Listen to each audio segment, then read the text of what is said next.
ये सिर्फ हम पर क्या आक्रामक है, हम भाजपा का हम लोगों पर आक्रामक होना ये हमारे लिए जो है ये गर्व का विषय है। अच्छी बात है भाई, हम अगर इतना भी सक्रिय नहीं होते कि आप हम पर आक्रामक हों तो ये तो हमारे लिए बड़ा शर्म की बात होती।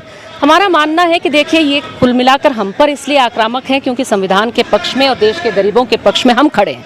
हम जानते हैं कि हर बस्ती में जहाँ पर भी झुग्गी बस्ती होती है उसको अतिक्रमण कहा जाता है। भाई आप अडानी अंबानी के जो घर हैं, अंबानी का घर है एक एंटिला बम्बई में, ज़रा उसका रेड करा के दिखा दीजिए। तो उसने तो ज़मीन तो क्या आसमान पर भी अतिक्रमण कर रखा है, उसको तो हाथ नहीं लगाइएगा, ठीक है, कभी उसके खिलाफ कुछ ना बोलिएगा।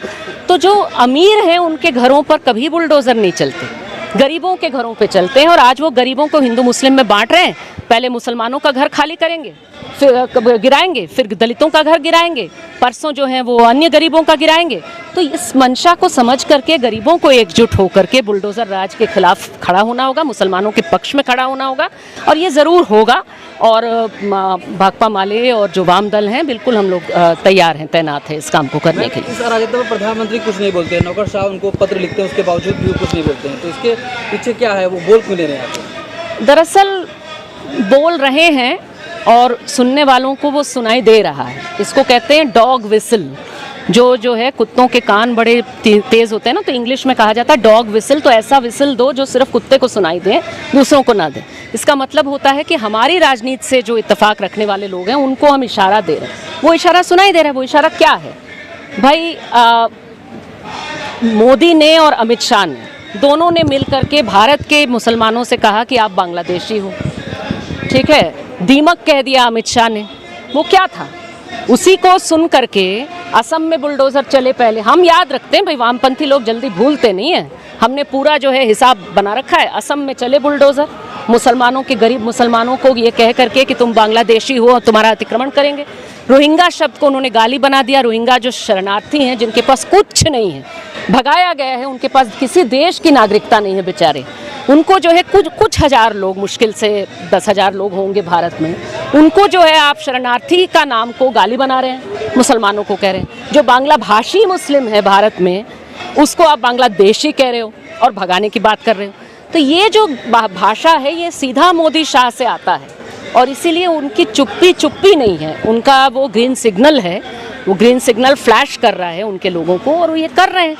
लेकिन मेरा मानना है कि अगर इनकी बुलडोज़र को रोकना है और ये समझ करके रोकना है कि वो क्या खतरनाक चीज़ है, ये कैसे हम सबको बांट करके वो यहाँ हमारे सबके ऊपर जो है अंबानी अडानी का राज ये करेंगे, थोपेंगे हमारे ऊपर, और हिंदू राज के नाम पर ये मनुस्मृति का राज थोपेंगे हम सारे लोगों पर।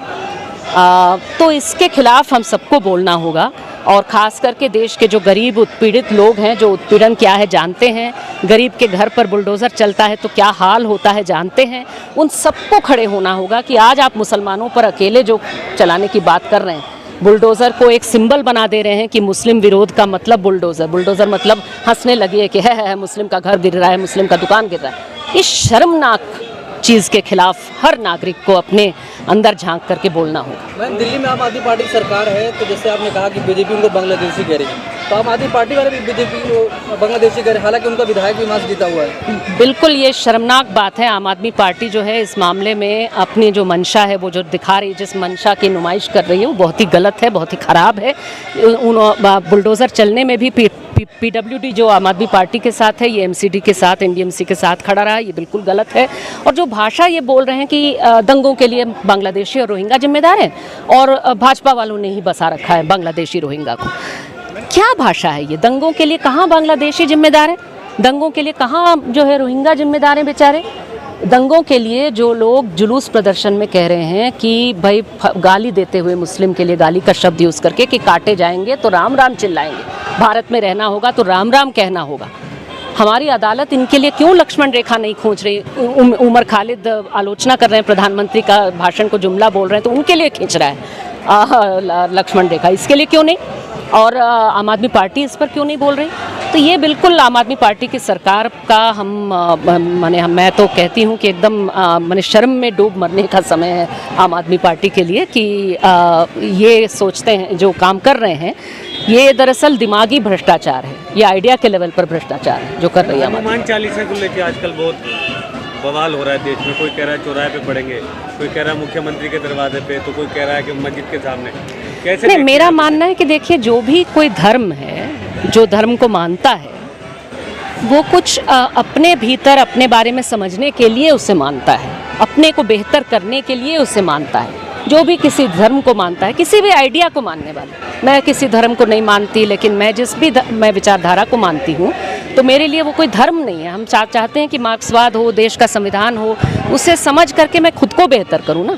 तो ये क्या है कि किसी धर्म के नाम पर आपका तरीका होगा कि उस धर्म को मनाने के लिए आप हनुमान या राम जी को याद करने के लिए आप जाएंगे और मस्जिद के सामने गाली गलौज करेंगे, कहेंगे कि राम का नाम लो वरना भारत में मत रहो।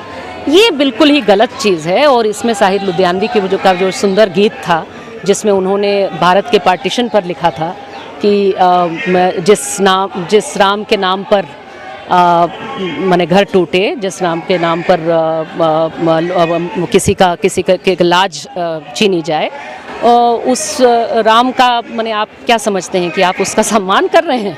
आप सम्मान तो कर नहीं रहे हैं, आप अपमान कर रहे हैं।